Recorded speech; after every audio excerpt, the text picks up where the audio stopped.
बिस्मिल्लाहिर्रहमानिर्रहीम। अस्सलाम नाज़रीन, आप देख रहे हैं बदलो और मेरा नाम राय साकिब है। नाज़रीन, आज के शो में बिफोर इट के मैं किसी भी पॉलिटिकल स्टोरी की जानिब आऊँ, एक रात से सोशल मीडिया के ऊपर एक वीडियो बहुत वायरल है कराची की।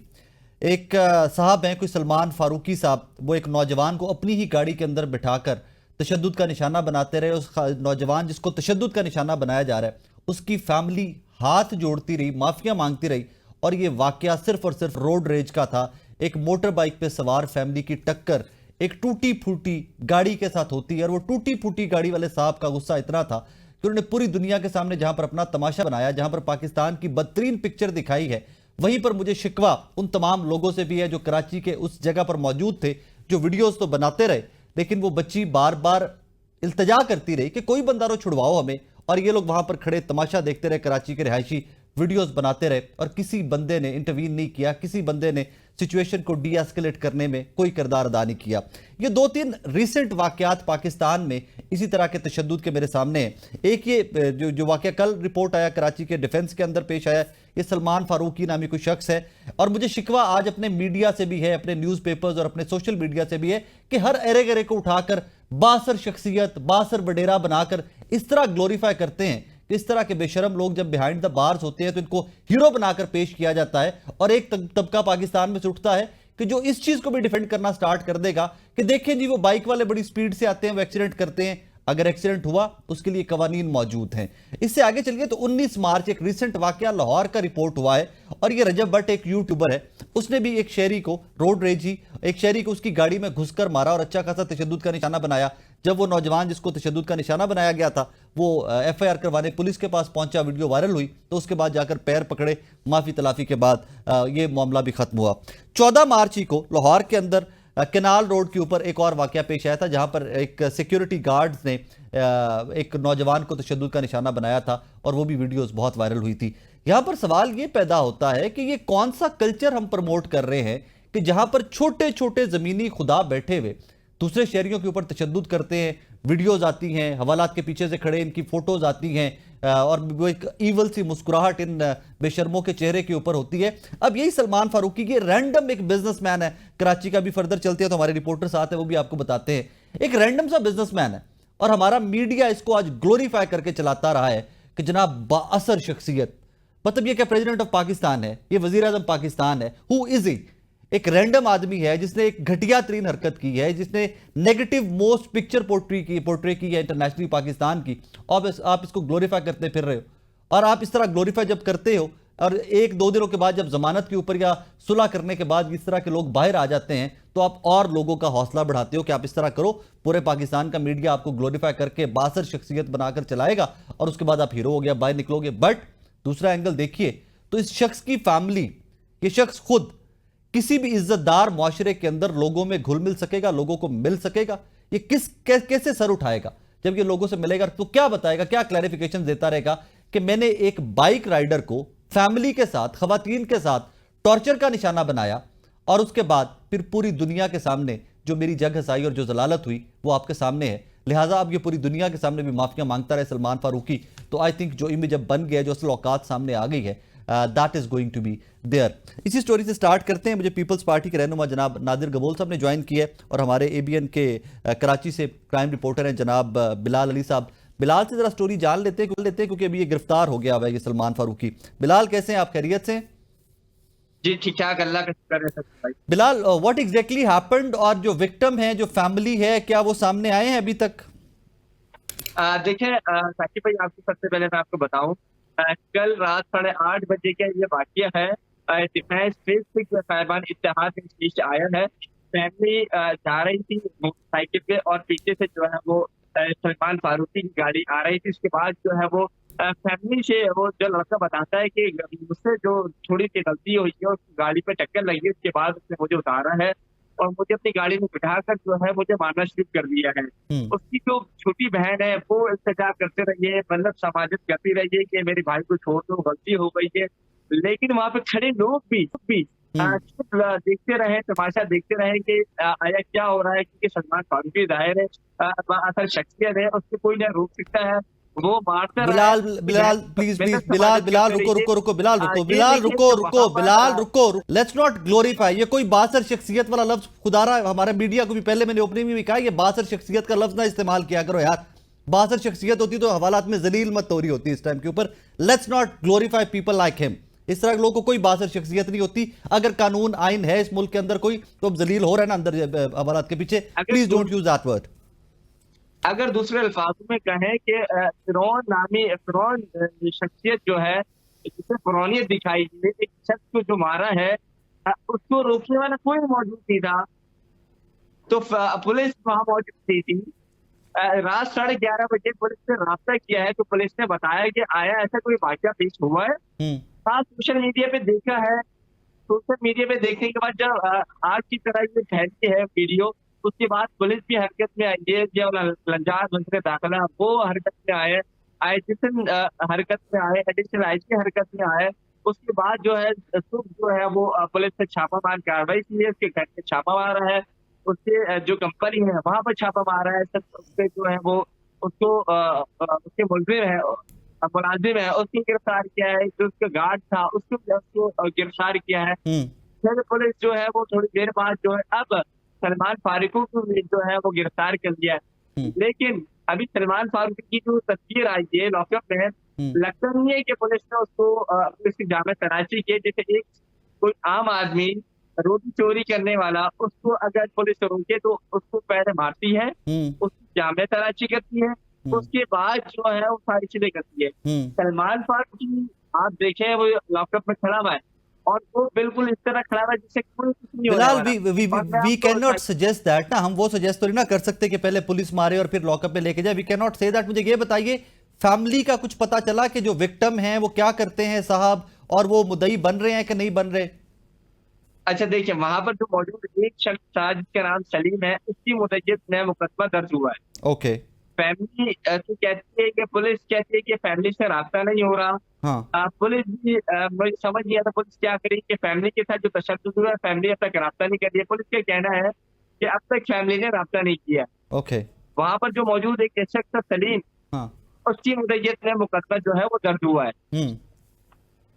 तो कोई फर्दर डिटेल्स अभी आपके पास फैमिली के नहीं है कि कौन थे, कहाँ के रहने वाले थे, what does it do and all? नहीं, पुलिस से जब आपने रास्ता किया, हमने पूरी कोशिश की कि हमने सलीम के नंबर जो है वो रास्ता किया, सलीम से भी रास्ता किया। सलीम ने बताया कि मैं में रहता हूँ, मैं यहाँ से गुजर रहा था। उसके बाद जो है देखा कि यहाँ पे ये चीजें चल रही है, उसके बाद मैं रुका, फिर मैंने कोशिश की, पुलिस को भी कॉल की, पुलिस वहां नहीं पहुंची है। Thank you Bilal, thank you very much for time. Nadir Gabol साहब, आई एम सॉरी आई टुक लंबा टाइम लिया है मैंने इसमें आके। स्टोरी इतनी पेनफुल सी थी कि मैं इस तरह की स्टोरीज पे बहुत हर्ट होता हूँ, बीइंग पाकिस्तानी बहुत हर्ट होता हूँ। और फिर जिस तरह ये बिलाल भी, मेरे भाई भी ग्लोरीफाई करके बासर शख्सियत फरमा रहे थे, सर इस पे क्या कहिए, what do we have to से?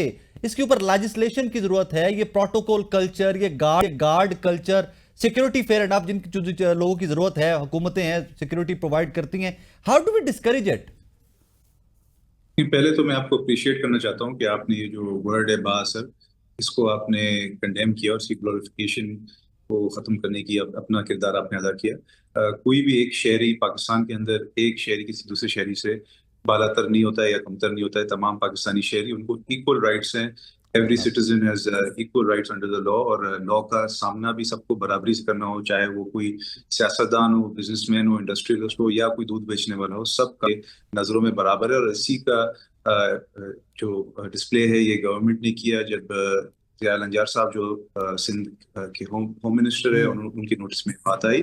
उन्होंने फौरी इक़दाम दिए डीआईजी साउथ असद रजा साहब को कि फौरी तौर पे इस बंदे को अरेस्ट किया जाए और फिर कानूनी कार्रवाई की जाए। और आपको मैं अगेन अप्रिशिएट करना चाहता हूँ कि जहाँ पे आपके रिपोर्टर ने थोड़ी सी तजावुज कर दिया कि मार पीट के लाना चाहिए था, ये तो किसी एक लॉ अबाइडिंग कंट्री के अंदर इस तरह नहीं करना चाहिए। अगर किसी मोटरसाइकिल वाले के साथ भी ऐसा किया जाता है अगर, तो उसको भी मैं कंडेम करता हूँ। मैं सिर्फ पीपल्स पार्टी का एक रिप्रेजेंटेटिव नहीं हूँ, मैं सिंध हुकूमत का तर्जुमान भी हूँ। तो ऑफिशियली मैं आपको बताना चाहता हूँ कि ये भी कोई कानूनी तरीका नहीं कि अगर किसी भी शख्स को पकड़े और उसको मार मार के जेल में आप डालो। जेल में आपने डालना होता है, फिर आपको अदालत के सामने विद इन 24 आवर्स पेश करना होता है, and you have to allow the law to take its course. Legislation की आपने बात की, लेजिस्लेशन तो ऑलरेडी है, बल्कि इस वक्त भी सिंध के अंदर सेक्शन 44 इम्पोज्ड है, जो कि डिस्प्ले ऑफ आर्म्स के को रोकने की एक कोशिश होती है, और इसके ऊपर जगह जगह पुलिस वालों के नाके हैं और मुझे भी सामना करना पड़ते हैं। मैं भी डिस्प्ले ऑफ वेपन्स नहीं करता। कहीं पे अगर मुझे चेक पोस्ट पे रोका जाता है तो मैं ये अपने आप को इस तरह इंट्रोड्यूस नहीं कराता कि मैं सिंध हुकूमत का तर्जुमान हूँ। मैं एज ए आम शहरी अपनी गाड़ी की तलाशी भी कराता हूँ, जो दस्तावेज वो मांगते हैं, चाहे वो शनाख्ती कार्ड हो, चाहे वो ड्राइविंग लाइसेंस हो या गाड़ी के कागजात हो, मैं पुलिस वालों के साथ कोऑपरेट करता हूँ। ट्रैफिक पुलिस का अलग एक मैंडेट है और जो थाने की पुलिस होती है उसका अलग मैंडेट होता है। बट अगेन अप्रिशिएट करना चाहिए पुलिस को और हुकूमत को साथ साथ कि उन्होंने बगैर बंदे की स्टेटस देखे हुए गबोल फौरी साहब तौर पे प्लीज प्रॉमिस अस ऑल कि आप इसको एक टेस्ट केस बनाएंगे। जब तक हम इस तरह के केसेस को टेस्ट केस नहीं बनाएंगे, इनको मुल्जिमान को सजाएं नहीं होएंगी, ये आए दिन होता रहेगा। नहीं, ये पहला केस तो नहीं है। पुलिस हमेशा एक्शन में आती है। माजी में भी बड़े बड़े इंडस्ट्रियलिस्ट ले लें या एक दफा एक बड़े मशहूर लॉयर साहब हैं, उन्होंने भी कोई बदतमीजी की थी तो फौरी तौर पे उनका भी जो अरेस्ट है उसको यकीनी बनाया गया था। जो भी पुलिस को टास्क दिया जाता है हुकूमत की तरफ से, पुलिस बहुत एफिशिएंटली उसको सरअंजाम देती है। तो हम सेटिस्फाइड हैं पुलिस की परफॉर्मेंस पे, और स्पेशली इस केस में उन्होंने विद इन आप देखें 24 आवर्स 24 घंटे भी नहीं गुजरे और इस बंदे को हालांकि ये ना अपने घर पे मौजूद पाया गया था ना अपने ऑफिस में ये पाया गया था, मगर फिर भी इसको अरेस्ट किया और इसको अभी कोर्ट के सामने पेश करेंगे along with all the evidences, और लॉ अपना कोर्स लेगी। अनफॉर्चुनेटली चले आगे जरा पॉलिटिकल साइड पे आते हैं। बसरा साहब, मैं आपका भी कमेंट चाहूंगा। ये स्टोरी आई एम श्योर कि आपने भी फॉलो की होगी, कल की आप देख रहे हैं। आपको पता है मेरी तरह तबीयत इस तरह के मामले में जरा खुल के बोलता हूं। पता नहीं औकातों बार हर बंदा इस मुल्क के चुकातों बार हो या खुदा दी कसम कोई, और फिर हमारा मीडिया तब चढ़ी हुई है मुझे आज ग्लोरीफाई करके बासर शख्सियत होंगी। यही कोई 4 वहां पे नौजवान होते, 4 कोई जुरत वाले लड़के खड़े होते, इसकी औकात नहीं थी, जुरत नहीं थी कि किसी की मां बहन बेटी के हाथ बंधवाए वहां पे। इस पे बंदा क्या कहे, चीख ही सकते हैं सिर्फ। साकिब भाई, पहले तो खैर इस वाकई की जितनी मजम्मत की जाए उतनी कम है, लेकिन मैं बड़ी हैरानगी से, बड़ी परेशानी से आप दोनों भाइयों की गुफ्तगू सुन रहा था। आप तो इस तरह हैरानगी का इजहार कर रहे हैं जैसे पाकिस्तान में कानून सबके लिए बराबर है, यहाँ पे ताकतवर गरीब अमीर सब एक है। नहीं नहीं साकिब भाई, ये ज्यादती ना करें। अगर ये बासर शख्सियत होती ना जिसने वाकया किया है, तो आपके चैनल का मालिक भी आपको अलाउ ना करता कि आप इसको स्टोरी करते। मैं बसरा साहब खुदा की कसम उठा के कह रहा हूं, मैं अल्लाह की कसम उठा के कह रहा हूं, मैं अल्लाह की कसम जो कहना मैं फिर भी करना सी, मुझे ना इजाजत होती आज तक शो में नहीं कर रहे हुंदा और की कर रहे भाई। साकिब भाई, आपको मैं सलाम पेश करता हूं, लेकिन मैं यकीन से कह सकता हूं बासर शख्सियत नहीं है। अगर वो बासर शख्सियत होता, मैं फिर कह रहा हूं, ना उसको पकड़ा जाता, ना जेल में बंद किया जाता। और अगर फर्ज करें मैं इस मफरूजे को मान भी लूं कि ये बासर है, अगर इसको आपकी अदालतें सजाएं दे दें, अगर ये अपने अंजाम को पहुंच जाए, तो मुझे जरूर प्रोग्राम में दोबारा बुलाइएगा कि इस बंदे ने इतना किसी के साथ जुल्म ज्यादती की थी, उसकी बेइज्जती की थी, उसकी सरेआम उसको इस तरह तहकीर का निशाना बनाया था। कुछ नहीं होगा अगर ये ताकतवर हुआ, ये बात ज़हन में रख लें। और दूसरी बात, मुझे बताएं कि मौजूदा जब आप बात कर रहे हैं साकिब भाई, कौन सा कानून और कौन सा आइन? पाकिस्तान में यही मसला है, ताकतवर के लिए, पैसे वाले के लिए पाकिस्तान में कोई कानून नहीं है। जितना बड़े कोई ओहदे पे बैठा है उतना ही बड़ा ताकतवर, और उसको ना आपका आइन पूछ सकता है ना कानून पूछ सकता है। मुझे बताएं, सबसे बढ़कर अगर अब सियासी बात शुरू हो गई है, ये जो मौजूदा निजाम चल रहा है, किसी कानून और आइन के ताबे चल रहा है। क्या वजीर आजम से बड़ा ओहदा है पाकिस्तान में? वो शख्स खुद इलेक्शन हारा हुआ है। सदर से बड़ा ओहदा है कोई? 23 सीटों के साथ मुल्क का सदर बना हुआ है। पंजाब के चीफ मिनिस्टर 34 सीटों के साथ जो खुद हारी हुई है, वो चीफ मिनिस्टर बनी हुई है। क्या बातें करते हैं आप? जिस मुआशरे के अंदर जजेस खुद इंसाफ मांग रहे हों, खुद इंसाफ के तलबगार हों, आप कह रहे हैं कि वहां पर इतनी बड़ी हैरानगी, इतनी बड़ी बात। सो मेरे भाई, हमारे मुआशरे की आज ये तल्ख हकीकत है कि पाकिस्तान जो आज आगे नहीं बढ़ पा रहा, जो हमारा तरक्की नहीं कर रहा, जो हालात खराब है, उसकी वजह यह है कि हमारे मुल्क के अंदर कोई निज़ाम इंसाफ नहीं है। और बिल्कुल हजरत अली ने कहा था कि कुफर की हुकूमत चल सकती है, जुल्म और नाइंसाफी की हुकूमत नहीं चल सकती। वो चर्चिल का वाकया मुझे याद आ जाता है ना, किसी फौज ने जब हमला किया तो उसने पूछा, बताओ मेरे वजीरों, बताओ मेरे डिप्टी प्राइम मिनिस्टर, क्या मुल्क में अदालतें इंसाफ दे रही हैं? उन्होंने कहा बिल्कुल दे रही हैं। उन्होंने कहा अगर इंसाफ दे रही हैं तो बिल्कुल हम जंग नहीं हारेंगे। मेरे भाई, इसलिए आप पाकिस्तान हम के तो जंग अंदर नहीं हारे, फिर बसरा साहब हम तो जंग जीते हैं रिसेंट, हमने तो 6-7 तैयारे मारे था, मतलब ये फिर कहानी तो फिर दूजे पासे टुर पेगी। खरल साहब ये बड़िया तलख हकीकत ने मैं फर्ज करूं कि आज जो मैंने रात इलेक्शन एक भुगता के आया हूं जी मैं उसी वहां तरफ आ पर रहा था, मैं उस बड़ियाल वाली मैं तरफ ही आ रहा था। सियालकोट में इलेक्शन भुगता के आया हूं। मैं तो वैसे कहता हूं छोड़ें, जब मुल्क में मार्शल नाफज है, अदालतें आजाद नहीं है, तो क्या जरूरत है आप इलेक्शन करवाते हैं, टैक्स पेयर का पैसा जाया करते हैं। स्टैब्लिशमेंट एक लिस्ट जारी कर दिया करे कि ये लोग हैं कि जो वहां पर असेंबली में बैठेंगे, अवाम का इनसे कोई तल्लक नहीं है, अवाम इनको वोट दे ना दे, तो क्यों आप इस पाकिस्तान की जगनसाई करवा रहे हैं, पाकिस्तान की बदनामी करवा रहे हैं, पाकिस्तान के लोगों के अंदर क्या हो रहा है? लोगों के अंदर ये बगावत को सर उठा रही है। लोगों के अंदर जो मायूसी, मैं आपको बताऊं, मैं कल वहां देखा, लोगों की आंखों में वहशत थी, लोगों की आंखों में गुस्सा था। अब आप बताएं, वोट से बड़ी कोई अमानत है पाकिस्तान के अंदर? जब आप वोट की तौकीर नहीं करेंगे, जिसकी बुनियाद पर पूरा निजाम चल रहा है, और अदालत के अंदर जजेस बैठ के कह रहे होंगे सुप्रीम कोर्ट के, कौन सा वोट, कौन से वोट से ये आपकी बनते हैं अहदेदारान मेरे भाई? तो फिर पाकिस्तान में ये जंगल का कानून होगा। इसलिए ये छोटे मोटे वाकयात, ये तो गरीब आवाम तो कीड़े मकोड़े हैं यहाँ कि भाई मैं और आप, मैं फिर कहूँ हम भी सब कीड़े मकोड़े हैं यहाँ पर पाकिस्तान के अंदर।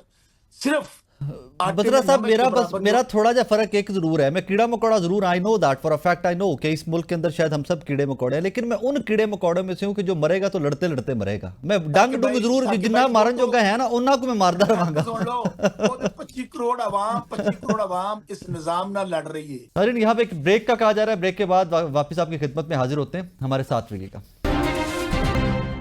वेलकम बैक नाज़रीन। नादिर साहब, कल पीपल्स पार्टी ने भी वहां पे राजा साहब की वीडियो भी आई है, हसन मुर्तजा शाह साहब की संबड़ियाल से वीडियो आई है, सुना भी धांधली शांदी की है पीएमएल ने वहां पे, सर क्या कहते हैं?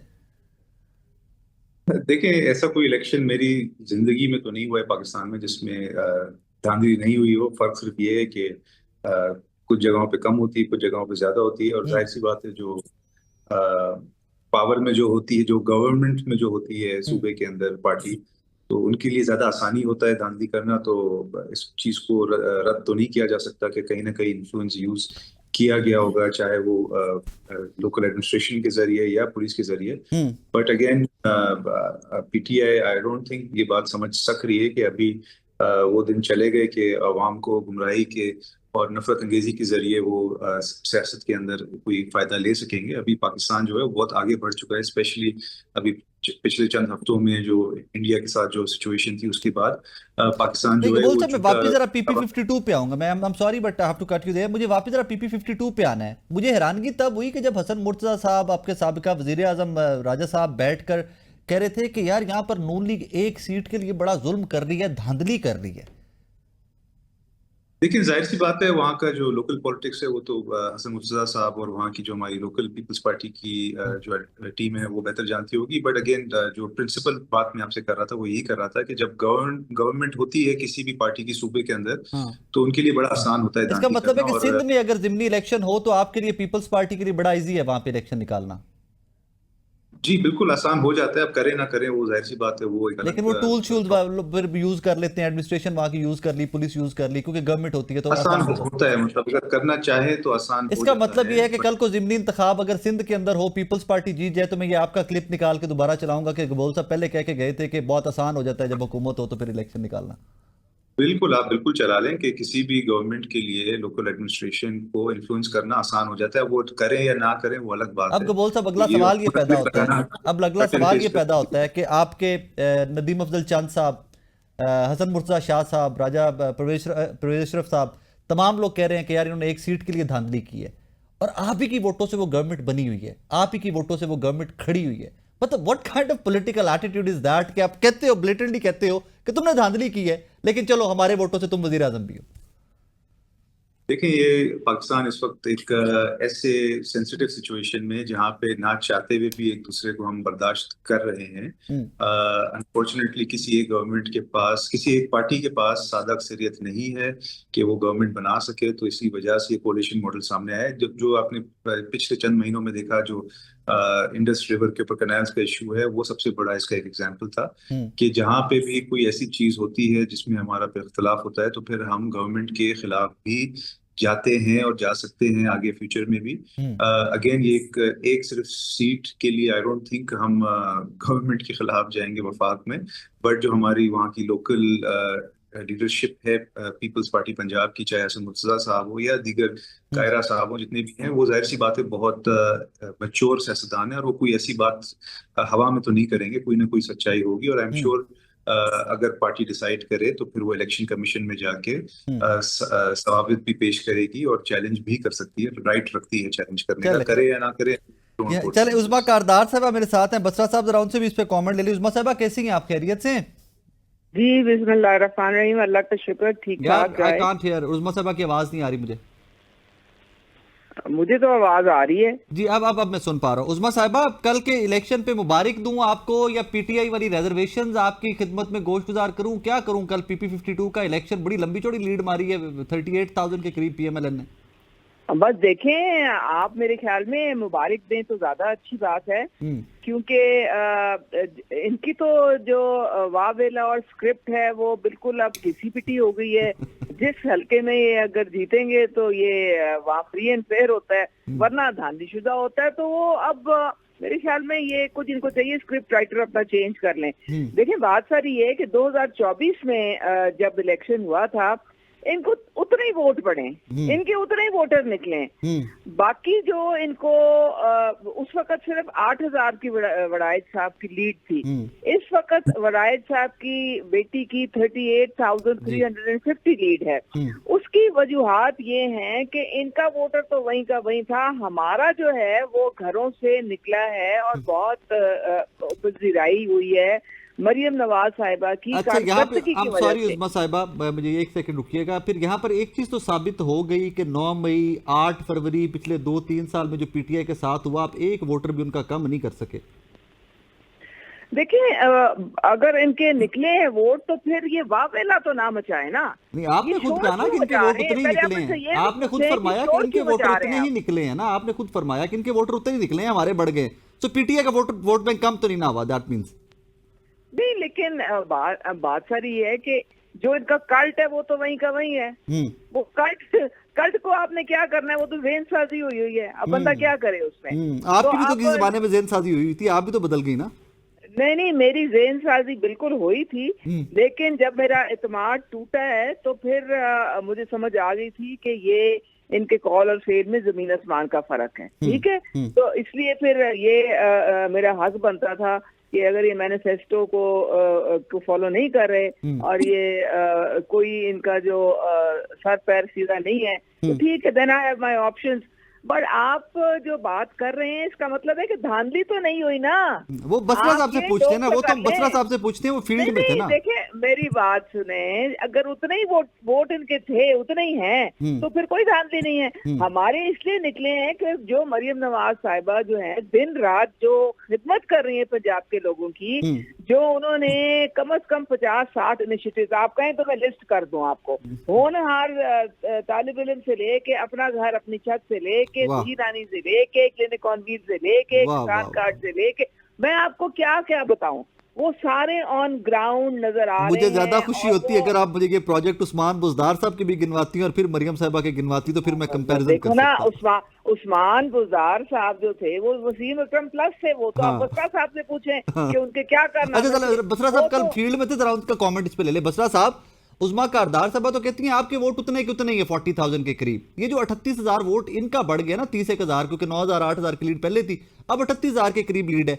ये मरियम बीबी की परफॉर्मेंस है, तो ये धांधली शांधली वाला छोड़ें, आप इलेक्शन का रिजल्ट मानने आगे चले। अच्छा खरल साहब, अगर आपका टीवी अलाउ कर देता, आपको दिखाता, तो मेरे ख्याल में सोशल मीडिया सारा दिखा रहा था, मैं तो ग्राउंड पे मौजूद था। और आपने बिल्कुल दुरुस्त कहा कि 8 फरवरी को जो गलतियां स्टेब्लिशमेंट से हुई हैं तो वो बिल्कुल तजर्बाकार हो गए और सबक सीख रहे हैं। अब वारदात जो डाली गई है उसमें तरीकाकार में फर्क ये था कि जो पिछली दफा फॉर्म 47 वाला मामला था ना, वो तो सारे के सारे फॉर्म 45 टेम्पर्ड हो गए, क्योंकि उनको फॉर्म 47 तैयार करना पड़ा उनकी बुनियाद पे। अब तरीका वारदात डिफरेंट है। अब ये है कि 25,000 बैलेट पे वोटर पहले तैयार किए जाते हैं, जो ठोंस दिए जाते हैं। और दूसरा जो काम किया गया है, वो जो मैंने अपनी आंखों से देखा, वो सुन लें कि हमारे जो पोलिंग एजेंट होते हैं, जब फॉर्म 45 कंसोलिडेट होता है, जी उसके ऊपर वहां के रिटर्निंग ऑफिसर के और जितनी पार्टियों के पोलिंग एजेंट बैठे हैं साइन होते हैं। उनके साइन होते हैं। हम्म वहां पर क्या हुआ है, जिसके ऊपर अभी आप पीपल्स पार्टी की बात कर रहे थे, बेचारे वो भी चीखे मार रहे हैं कि हमारे साथ बड़ा जुल्म हुआ, धांधली ऐसे हुई कि हम बता नहीं सकते। ये पीपल्स पार्टी के लिए हम तो उनके मुखालिफ है ना, जी वो जमात जिनकी वजह से इनकी हुकूमत कायम है। आप उनका क्लिप चला दें, तीनों चारों का आपको समझ आ जाएगी। तो उन्होंने वहां पर, पुलिस ने रिटर्निंग अफसर को गाड़ियों में बिठाया, हमारे पोलिंग एजेंटों को वहां से निकाला और गाड़ियों में बैठकर वो फॉर्म लेकर गायब हो गए। और वो जो फॉर्म 45 उनके पास पड़े थे, अपनी मर्जी से उनमें वोट फिल किए और जाके जमा करवा दिए। आप मुझे बताएं कि शौकत बजरा आपके सामने जब 60,000 वोटों से जीता हुआ था, मेरे पास तो ओरिजिनल फॉर्म 45 में मेरा कुछ नहीं बना, तो अब कौन से निजाम बसरा की साहब, ये बात वीडियोस इलेक्शन कमीशन जमा कराएंगे आप लोग सारी?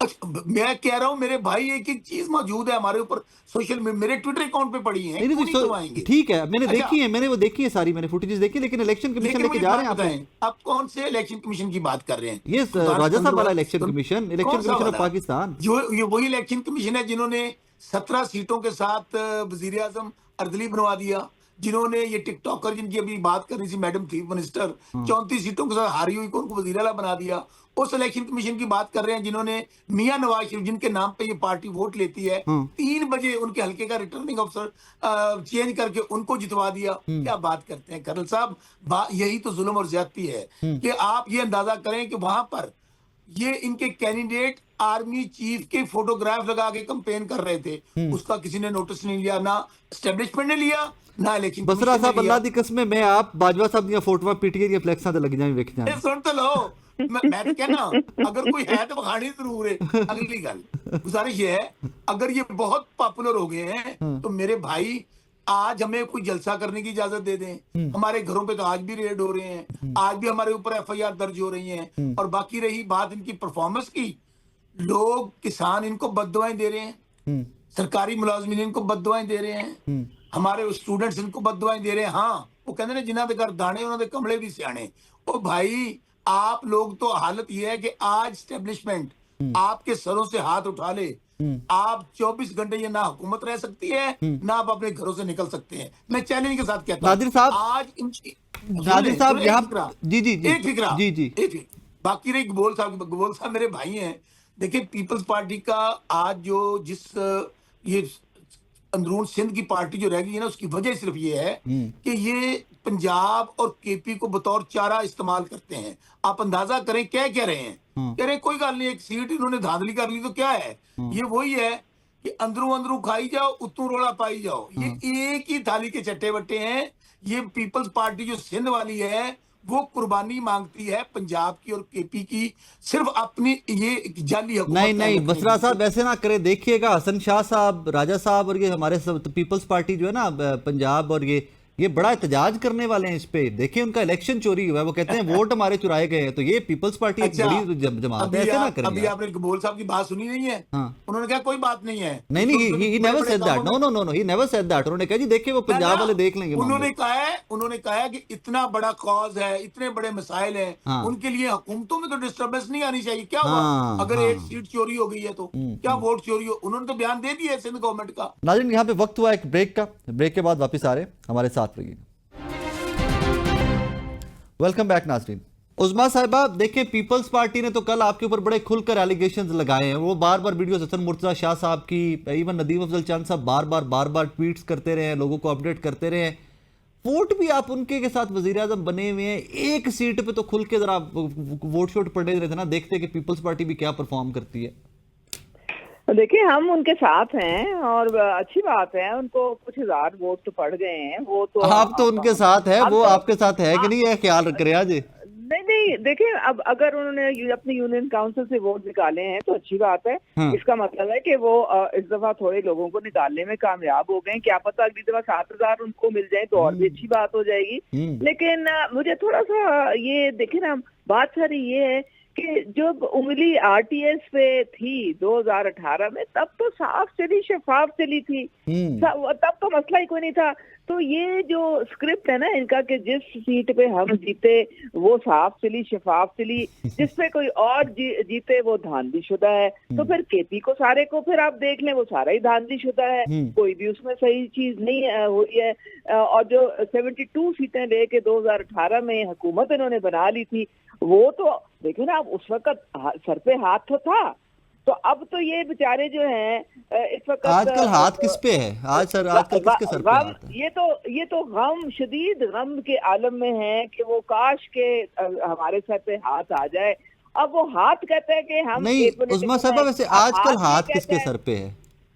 देखिए, हाथ जो है वो एपॉलिटिकल है, और वो जो भी जमहूरी नहीं हंसने, देखिए आप जो मर्जी मैं नहीं हंसा, बसरा साहब हंस रहे हैं। मैं नहीं हंसा, बसरा साहब हंस रहे हैं। ये इनको शर्म आनी चाहिए। ये वही लोग हैं, ये हमारी अफवाज पाकिस्तान है जिसकी वजह से हमारा सारा उधर किधर चली गई हैं। हम तो बात ही पॉलिटिकल कर रही हैं, वो हम सबका हमें पता है कि उन्हीं की वजह से हम सेफ हैं। वी नो दैट, हम we acknowledge that, all of us acknowledge that.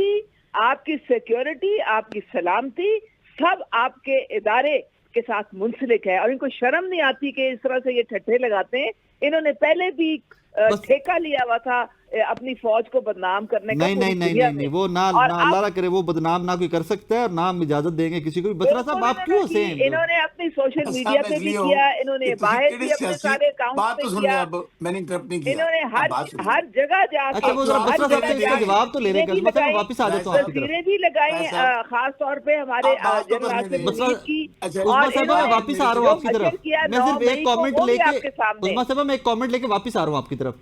Basra साहब क्यों हंसे आप? वो गुफ्तगू कर रही हैं, आपने बीच में जोर से हंसना शुरू कर दिया। आप किन सियासी यतीमों की बात कर रहे हैं? मैं तो कह रहा हूं उस्मा बीबी को ये पूछ लें कि नवाज शरीफ ਜਿਹੜਾ लीडर है जिन्हां दे नां ते वोट मंगदे ने, वो बेचारा हार गया ते ਅਸੀਂ किन्नू मनिए कि जित गए? नहीं, वो एमएनए है, वो असेंबली आए हैं एक आधी दफा, मैंने देखा है, वो खुद देखा है असेंबली में। इनको राजा साहब इनके लगाए हुए हैं। हम जब 25 लोग 20 सीट हुए थे, उन्होंने मिठाइयां बांटी थी इस इलेक्शन कमीशन के लिए। तो जब अपनी मर्जी का कुछ फैसला आता है तब तो मिठाइयां बांटते हैं, और जब अपने खिलाफ कोई चीज आती है ना, फिर इनके रौनक होना नहीं खत्म होता। अरे भाई, खुदा के लिए कौम को आप माफ कर दें, हमारे कान पक गए सुन के ये। अच्छा, एक काम करें। अच्छा, मुझे एक मैं वापस उस्मा साहब मैं वापस आ रहा हूँ, मुझे एक कमेंट आपका चाहिए, लास्ट 3-4 मिनट रह गए। शौकत बसरा साहब क्विकली प्लीज कमेंट कर दीजिएगा कि आप ही सारे अफसरान लगाते रहे हैं, आज आप कहते हैं धांधली करते हैं, हमारे साथ जाती कर रहे हैं। सुन तो लें, आपने खरल साहब कल चेक किया, अगर ये जीत रहे थे, बड़ी अवाम में पॉपुलैरिटी थी, तो मुझे बताएं ये क्यों डब्बे उठाए गए, क्यों कंटेनर लगाए गए, महफूज किए गए। बात तो सुने, क्यों रास्ते बंद किए गए, क्यों हमारे कैंडिडेट और हमारे पोलिंग एजेंट्स को अंदर कंसोलिडेट वोट करने के लिए जाने नहीं दिया गया।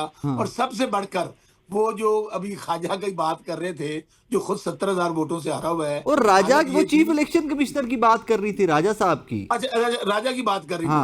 राजा साहब की बात नहीं करेंगे तो ये बेचारे सबके डब्बे खुल जाएंगे। डब्बे तो नहीं इनको बोले रोना धोना बंद कर दें आप। अच्छा, गाल तो सुनो मेरी, बहुत रो लिया। और बीबी गाल तो सुन ले, एक तो बीबी गाल नहीं सुन दी। मैं क्या अब तुसी अपनी यतीमी का ख्याल करो। मुझे किसी की समझ नहीं आएगी ना उस्मा साहिबा, मुझे किसी की समझ नहीं आएगी।